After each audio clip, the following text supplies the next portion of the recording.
Volkan Ziraati'nin sunmuş olduğu ilaçlama hizmetleri programımıza hoş geldiniz. Volkan Ziraat, sprey uygulamalarında hazır formülasyonlu kimyasallar kullanmaktadır. Mikrokapsüllü kimyasallar olarak kullanılan bu ürünler genellikle hazır ölçekli olarak kullanılmakta. Suyla karıştırıldıktan sonra pülverizasyon sistemiyle kullanıma hazır hale getirilmektedir. Kullanılan bu ürünler genellikle hamam böcekleri, karıncalar, sinek, sivrisinek ve zararlı canlı gruplarında rahatlıkla kullanılmaktadır. Likit uygulamalarında genellikle sprey uygulamaları tercih edilir ve yüksek basınçlı uygulamalar sağlanır. Sprey uygulamalarında özellikle dip köşe kısımlarda, kenar bölgelerde haşerelerin rahatlıkla yaşayabileceği yerler özellikle seçilmektedir. Ve bu şekilde yüksek basınçla uygulamalar yapılmaktadır. Uygulama sonrasında böcekler ortaya çıkmakta ve ölümler gerçekleşmektedir. Özellikle kanal uygulamaları da haşere mücadelelerinde büyük önem taşımaktadır.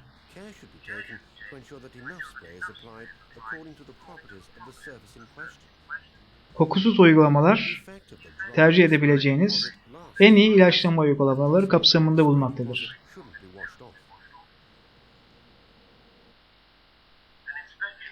Uygulama sonrasında çok sayıda böceğin ölmüş olduğunu görmektesiniz.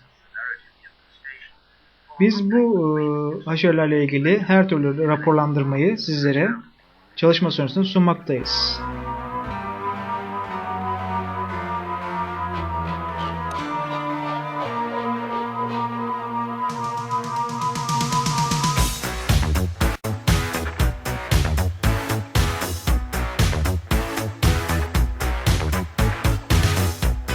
Volkan Ziraat.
Storing grain in the southeast is a challenge. With insect pressures here in the southern states, even the best preventative measures will eventually fail. When that happens, fumigation becomes the only realistic way to maintain grain quality. As always, time and costs involved with fumigation must be weighed against the potential profits of continued storage. Grain fumigation is often economically feasible. However, fumigants are dangerous, so applicator safety and legal requirements must be considered. In addition, on-farm fumigations fail all too often because too little attention was paid to preparing an area for fumigation. This video is designed to help you conduct a safe and effective fumigation in on-farm grain bins and in bag commodities. It is not a substitute for reading the label that comes with the fumigant. The applicator's manual, which is part of the product label, contains detailed, important information. Labels on pesticides are a federal law. You must mix and apply that pesticide as the label states. You can only apply in areas named on the label. If you mix or apply it in a way inconsistent with the label, you are breaking a federal law. Aluminum phosphide fumigants are sold under a variety of trade names, including phostoxin, fumifos, phosfume, fumitoxin, gas toxin, and Decia fumex. All formulations of aluminum phosphide are restricted use pesticides. Therefore, you must be certified in your state in order to purchase or apply them. Most states have a fumigation category of certification for commercial applicators, those applicators that charge a fee for fumigation services. Most states allow farmers to use fumigants with a private applicator's license. It is your responsibility to make sure that you are aware of all label requirements and that you understand the safety hazards of working with aluminum phosphide. Your life or the life of a coworker or an innocent bystander may depend on it.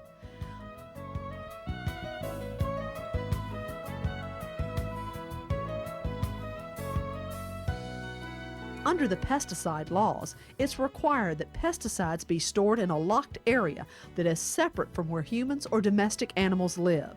It is especially important that aluminum phosphide fumigants be kept in a locked area to avoid accidents or theft. If any fumigant is stolen, you are required to report the theft to your local law enforcement authorities. Fumigants kill in the gaseous form, which is liberated from the solid aluminum phosphide. Aluminum phosphide reacts with water in the air to form highly toxic phosphine gas and aluminum hydroxide. Pure phosphine gas has no odor. A garlic smell can be detected when using phosphide fumigants. This comes from a separate breakdown of inert ingredients. Because it is a separate reaction, it cannot be used as an indicator of the actual concentration of phosphine gas. It is possible to have dangerous concentrations of phosphine gas without any warning smell.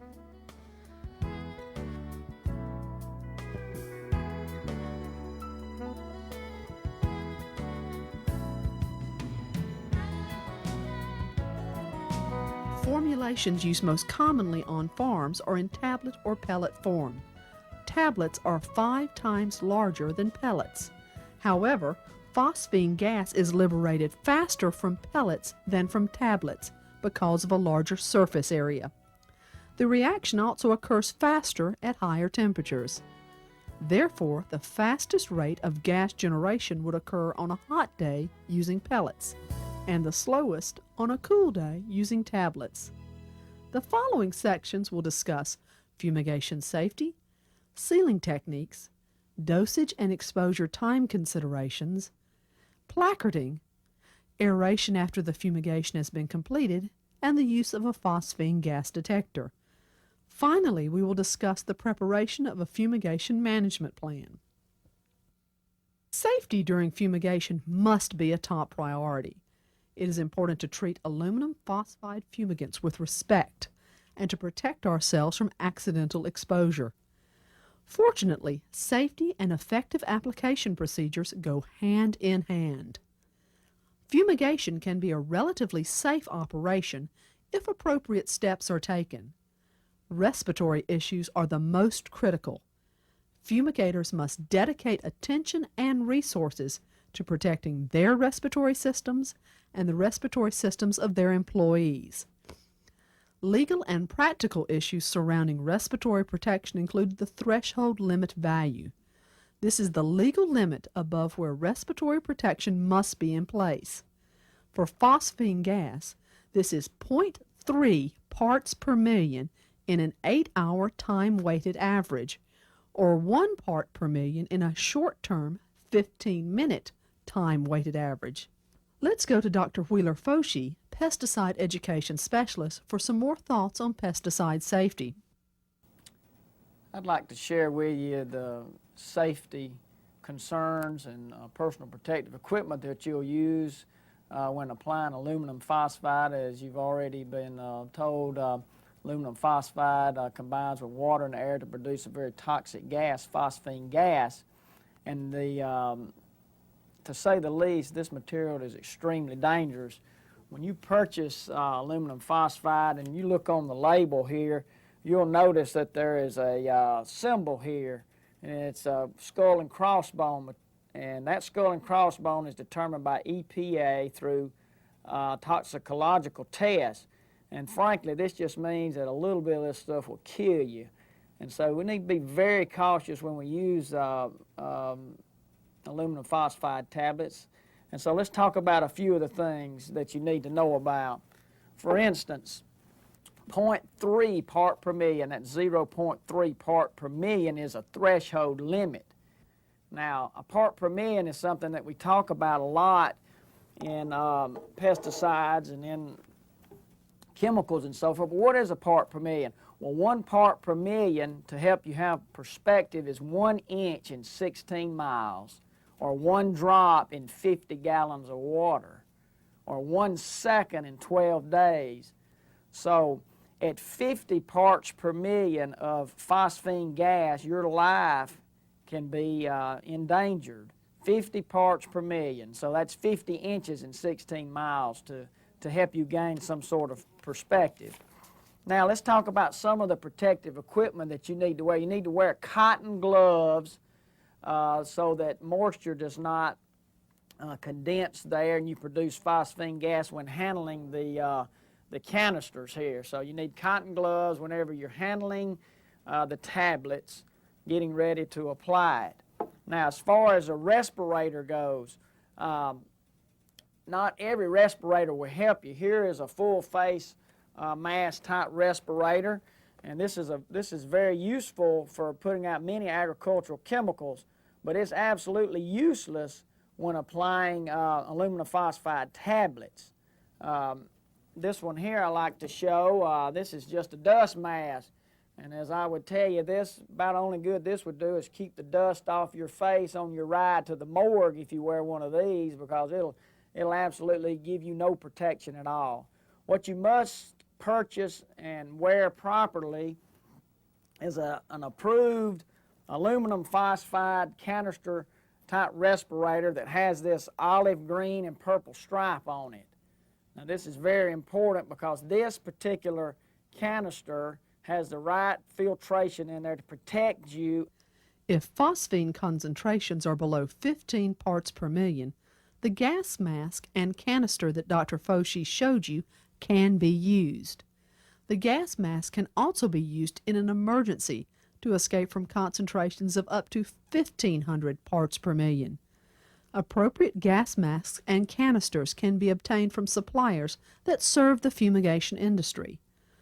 On the farm, if you cannot monitor the concentration of phosphine gas in the air, and you have to enter the structure to apply the aluminum phosphide, you are required by law to wear a gas mask while you are inside the structure.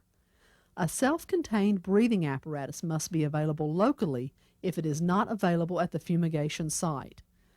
Off the farm, if you do not know the concentration of aluminum phosphide, you are required to wear a self-contained breathing apparatus. What I'd like to share with you next is just the label.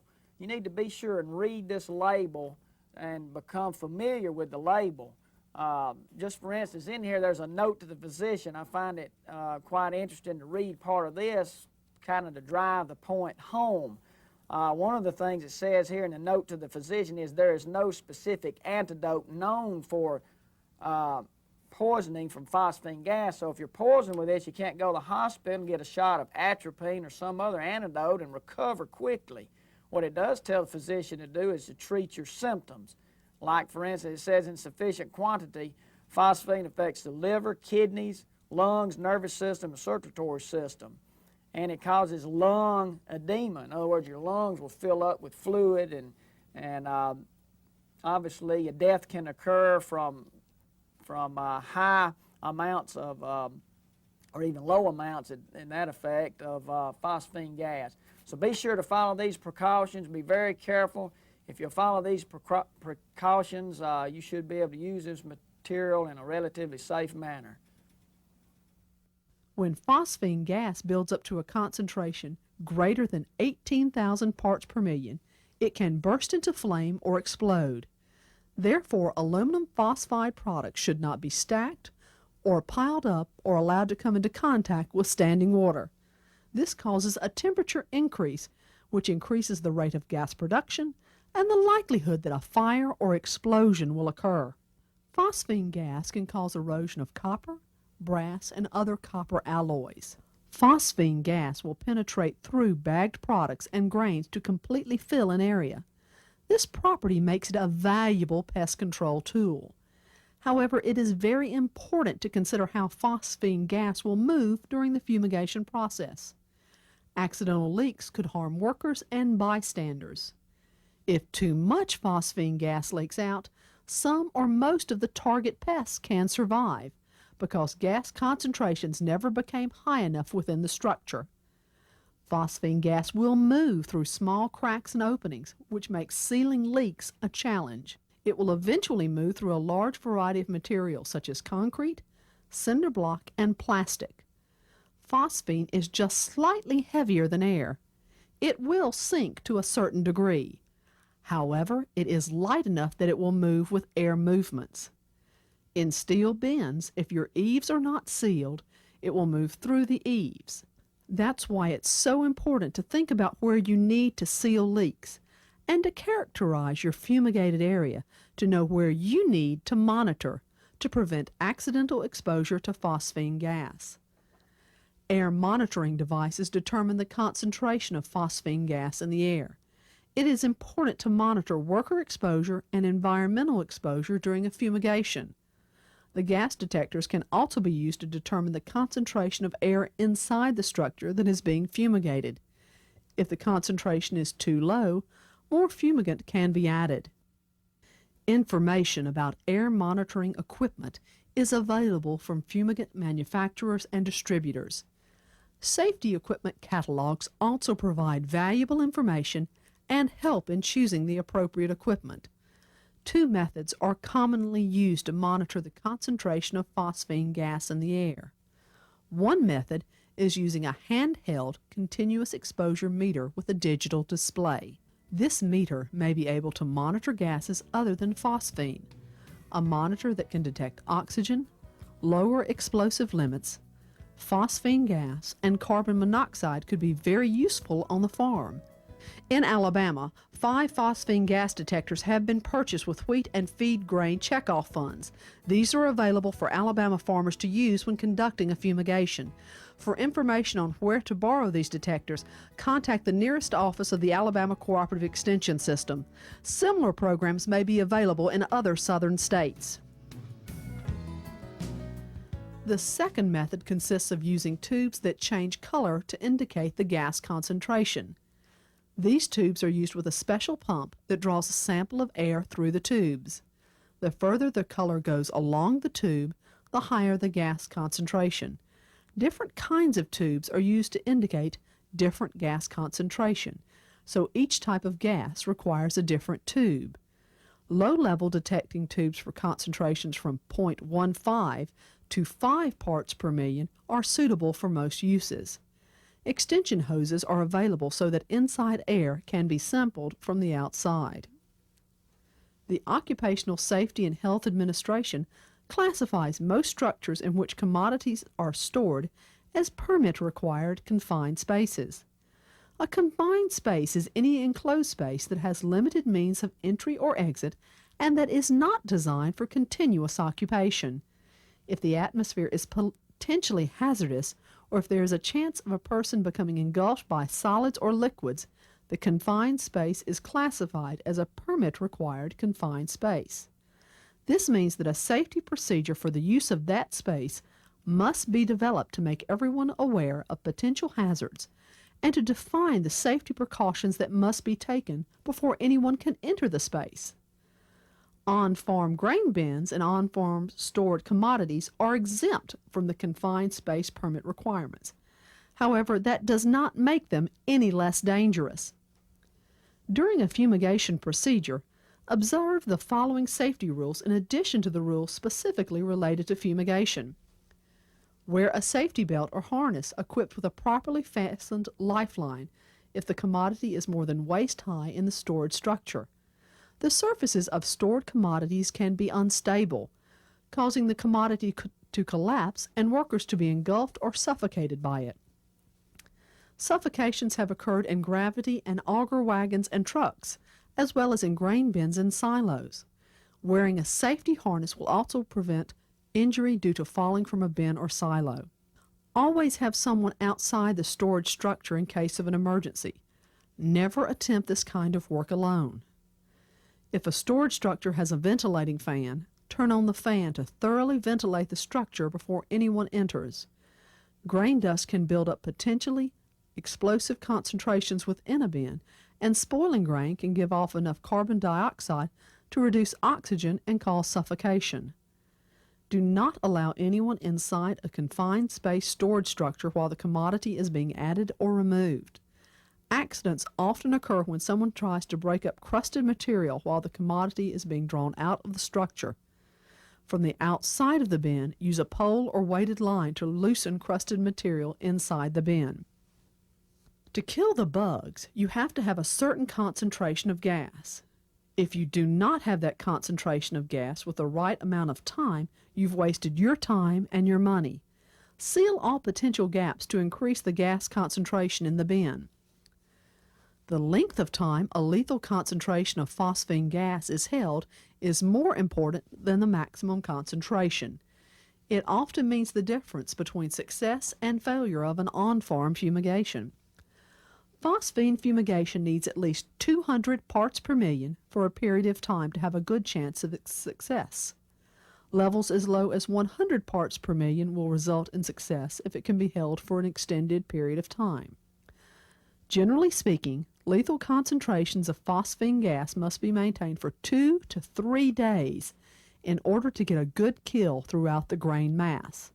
A fumigant must kill all life stages. Research has shown that the pupae and egg stages of some species are much more difficult to kill than the adult or the larvae. A poor fumigation may show good kill of adults, but yet within a few days, new adults can appear. Sealing potential leaks is critical to make sure the fumigation is safe and effective.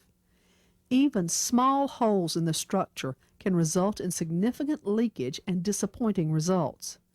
Try to build and maintain grain bins that can be easily sealed. Every step taken to seal leaks helps. Gas loss can occur at many places in the metal grain bin.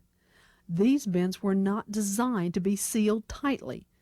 Escape points include eave and roof junctures, aeration blowers in the bottom, and air ducts and elbow vents on top. Other areas include spouts and auger pits.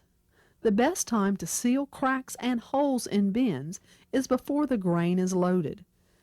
Standing in an empty bin with the door closed, one can quickly see spots of daylight where gas could escape. Use high-quality sealing materials. Effective sealing can usually be done with aerosol foam sealants, at least 4 mil polyethylene plastic, and high-quality duct tape, aerosol adhesives, and caulk. Aeration fans need to be sealed off. The best way to do this is to disconnect the fan and take it off completely.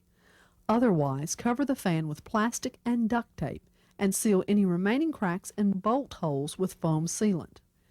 It is often possible to place a plastic tarp over the top of the grain to keep the gas from rising and escaping through roof and eave vents. The speed of the reaction where aluminum phosphide breaks down into phosphine gas depends upon the moisture at which the raw product is exposed and the temperature at which it's exposed. Gas is released faster at warmer temperatures. As you can see, fumigation is not recommended when grain temperatures are below 40 degrees Fahrenheit. The exposure tables in the applicator's manual are based on an 11.9% moisture content of grain. The drier the commodity, the slower the release. If the commodity mass is sealed properly, gas may stay in there indefinitely, and therefore it is very important during the actual application and post-application to monitor that mass with gas detection equipment. The applicator manual has suggestions on how much fumigant you need. Do not use more than the maximum allowable dosage of 725 pellets or 145 tablets per 1,000 cubic feet. That translates to 900 pellets or 180 tablets per 1,000 bushels. Use the lower range for tightly sealed structures. The higher range dosages are needed where the fumigant cannot be applied uniformly, such as with grain stored in tall silos. Higher dosages are usually recommended under cooler, drier conditions or where exposure periods are relatively short. When calculating the amount of fumigant to use, you have to consider the entire volume of the structure. For example, in this grain bin, you would have to calculate the volume of the air in the top of the bin and the peaked roof as well as the volume of the grain. If a poly tarp is placed over the surface of the grain to keep the fumigant in, then you only need to calculate the volume of the grain. Alabama Cooperative Extension publication ANR 1154 has diagrams and formulas that should be useful in calculating the volume of the structure being fumigated. When you read the aluminum phosphide applicator's manual, you will see there is a section on the fumigation management plan. This written plan is a legal requirement. It is meant to help organize the fumigation process and make sure all safety, efficacy, and legal considerations are addressed. Once you have prepared a plan, it can be modified as needed and reused at the same site. You will need to keep the plan on file for 2 years after the fumigation. The applicator's manual has a checklist of the kind of information that should be included in the plan. Each fumigation plan will be different. A plan developed for isolated grain bins where there is no likely exposure to humans will be different from a plan for a grain bin located within a town or nearby inhabited structures.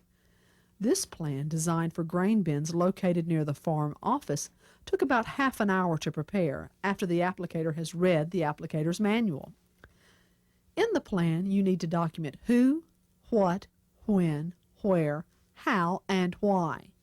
For example, who should be told about the fumigation because they might be accidentally exposed to phosphine gas during the fumigation, or who should be notified in case of an emergency. Include the phone numbers of the nearest fire department, police department, hospital, and your physician. Also, who will conduct the fumigation. 2 people need to be present during the application process. They need to be qualified to conduct the fumigation. What commodity will be fumigated? What type of structure will be fumigated? A grain bin? If so, what size? A stack of bagged seed? When will you begin the fumigation, and when will you end the fumigation? When will it be safe to use the commodity? Describe the characteristics of the site, including a sketch. On the sketch, include the location of the nearest phone, emergency utility cutoffs, and any potential hazards. Indicate places where people might be accidentally exposed to phosphine gas, such as nearby buildings. Think about where phosphine gas can escape and where you need to seal potential leaks. Where will you post warning placards? During fumigation, site characteristic is a critical component and absolutely mandatory for a successful and safe fumigation.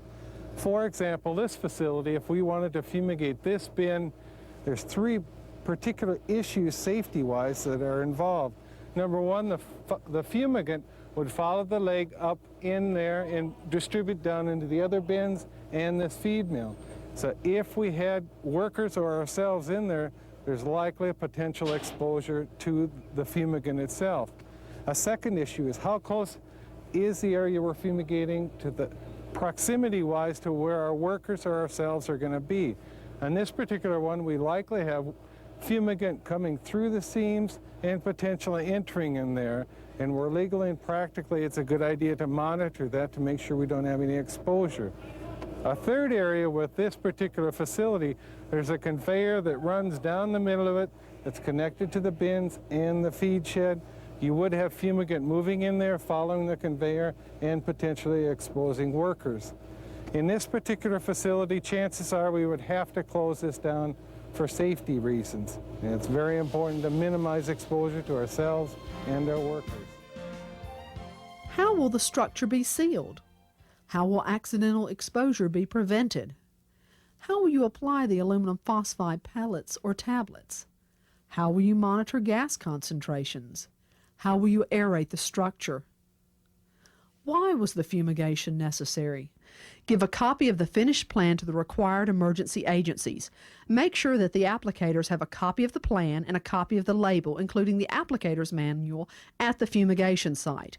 Finally, it is time to begin to fumigate. Do not try to fumigate by yourself. The label says you must have at least 2 trained people present in order to fumigate. A certified applicator must be physically present, responsible for, and maintain visual and/or voice contact with other workers.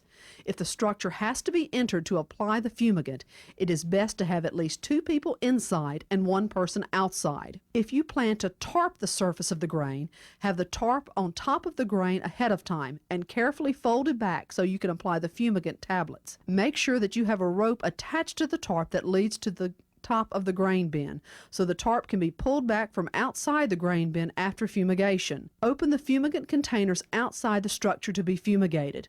Point the container away from your face and body, then slowly loosen, then remove the cap. Once the initial buildup of phosphine gas has been vented, you can replace the cap if needed and proceed with the application. Turn on your digital gas detector. Keep your gas detector in your breathing zone. Apply the fumigant tablets or pellets. You can scatter the pellets across the surface of the grain or use a PVC pipe about 1.25 inches to 2 inches in diameter and 5 to 7 feet long to probe the fumigant into the grain. Use 20 to 50 tablets or 100 to 250 pellets per probe. Probing the grain takes time and exposes you to potentially dangerous levels of phosphine gas.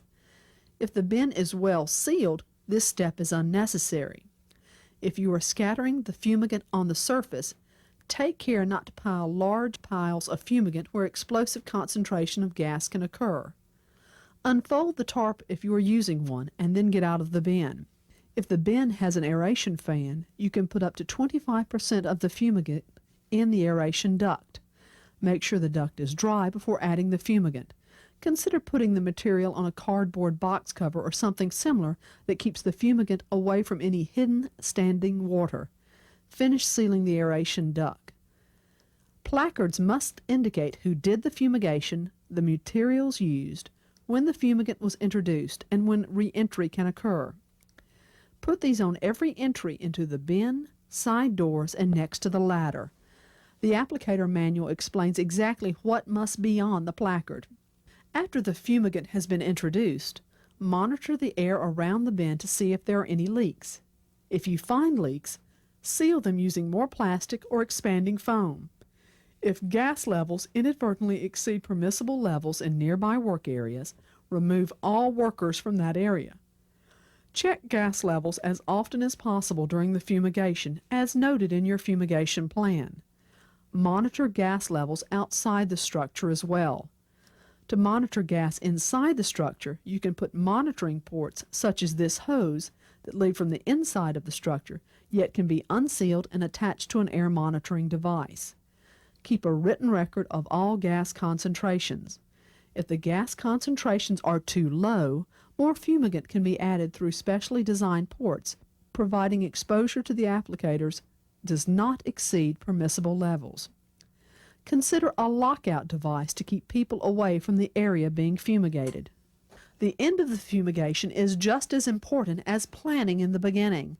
After the recommended exposure time, you cannot assume that all the phosphine gas will be gone. On the contrary, the better job that is done sealing, the higher the gas concentration that will remain.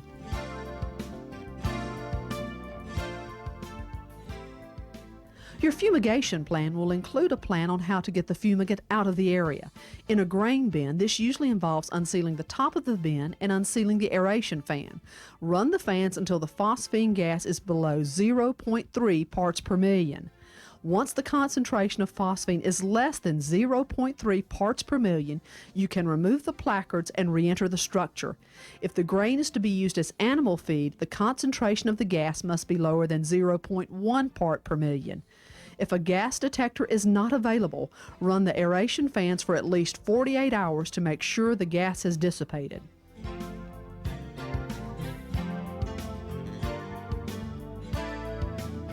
Remove lids and expose empty flasks to the air until all residue is reacted. Triple rinse empty flasks and stoppers with water. Empty containers can then be recycled and reconditioned or punctured and disposed of in a sanitary landfill. Phosphine gas has excellent penetrating capabilities, but its ability to evenly diffuse through a structure has limits. Some factors that interfere with even distribution are leaks that release the fumigant from the structure as fast as it diffuses within the structure, insufficient dosage for the volume being fumigated, a tightly packed commodity with very little airspace, such as a warehouse full of bagged or other packaged material, or a farm bin with too many fine particles and dust mixed with the grain. Low temperatures resulting in the slow release of phosphine. Large volume structures with no means of application other than shallow probing or surface application. When any of these conditions exist, insects may be killed in one section of the enclosure and not in another. One way to deal with the problem of uneven distribution is to use a closed-loop fumigation system, which improves the distribution of phosphine gas. It involves the use of a tubing system and a blower to continuously recirculate the phosphine gas during the fumigation period. The system can be designed in a number of ways, but for most situations, using 4 to 6 inch diameter PVC pipe and flexible solid drain tile is an inexpensive way to move gas from one point to another along the outside of the structure. The system should be designed to draw the gas from the bottom of the bin, through the commodity, and up to the top of the bin. A blower of sufficient size to move air should be placed at a convenient point in the system. Usually a 1/4 to 1 horsepower motor is adequate. Proper sealing of the structure is even more critical with closed-loop fumigation, since recirculation may speed up the escape of gas. Make sure all joints between sections of tubing and all entry and exit points are well sealed with duct tape, caulking, or other means. Place all tubing away from high traffic areas and protect it to prevent accidental damage. Test the system for leaks before applying aluminum phosphide. Closed-loop fumigation systems are usually not necessary in small, less than 5,000 bushel tightly sealed bins. Closed-loop systems do eliminate the need for labor-intensive probing operations or for moving grain from a full bin to an empty bin for the sole purpose of fumigation. Closed-loop systems can be safer than probing operations because the fumigant can be applied to the top of the grain so that the workers are not required to be inside the structure as long. Gas recirculation can also reduce the time needed to conduct a fumigation because it hastens the distribution of the gas. The increased fumigant efficiency and lower dosages will usually pay for the startup costs in 1 to 4 years.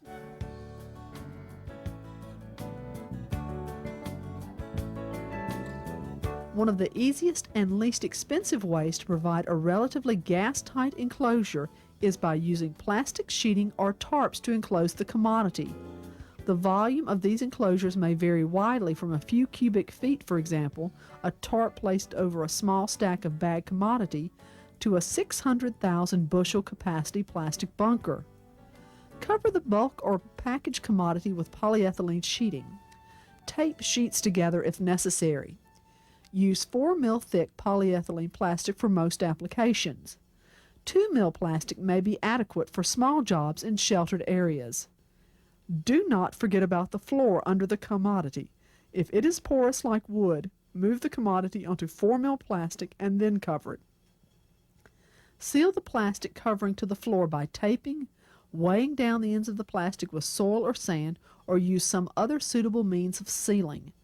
Reinforce the polyethylene covering with tape to reduce the risk of tearing, especially around corners and other stress points. Fumigant packages designed to contain fumigant residues, such as pre-packed strips or sachets, are recommended for treating bag commodities and processed foods. But tablets and pellets on trays or sheets of thick paper can also be used. Add the fumigant through slits in the polyethylene covering. Tape the slits in the covering to prevent gas leakage once the dose has been applied. Probing or other means of dosing can be used.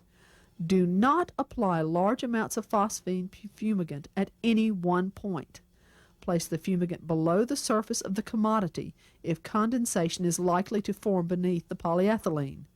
Check to make sure that the tarp or plastic sheeting allows the solid fumigant free contact to moist air and allows the phosphine gas to diffuse through the entire storage area. Commodities under fumigations cannot be moved over public roads. A commodity could be fumigated in a sealed truck trailer but would have to be aerated and deplacarded before moving onto a public road. Do not accept a truckload of grain that indicates that it has been fumigated in transit. However, rail cars and ships can be fumigated in transit as long as all rules and regulations are followed. Only trained personnel are allowed to aerate, open, and deplacard rail cars and ships. We hope this video has provided you some tools for safe and practical application of fumigants. More information is available in other Alabama Extension publications, such as ANR 1154, available at your Alabama Cooperative Extension Office or at www.aces.edu.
Merhabalar, Volkan Ziraat'in hazırlamış olduğu biyosidal ürün tanıtım programımıza hoş geldiniz. Bugün sizlere Deltarock SC50 ürün hakkında bazı bilgiler vermek istiyoruz.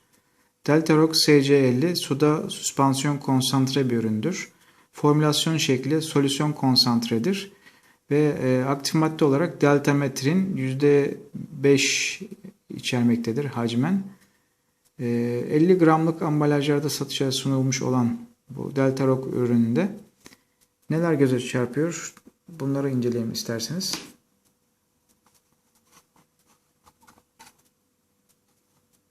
Evet, öncelikle formülasyonda kullanım dozlarına bakalım. Evet, burada görüldüğü gibi sivrisinekte, karasinekte, hamam böceğinde hangi dozlarda kaç litre suya ne kadar kullanıldığı görülmektedir. Bunları ayrıntılı bir şekilde burada HD çekimde görebiliyorsunuz. Oldukça ekonomik bir ürün. Deltaroc SC50. Burada gördüğümüz kadarıyla kullanıcı grubu uzman personel nezaretinde kullanılmaktadır. Kullanmadan önce etiketi mutlaka okumamız gerekiyor. Çocuklardan gıda hayvan yemlerinden uzak tutmalıyız.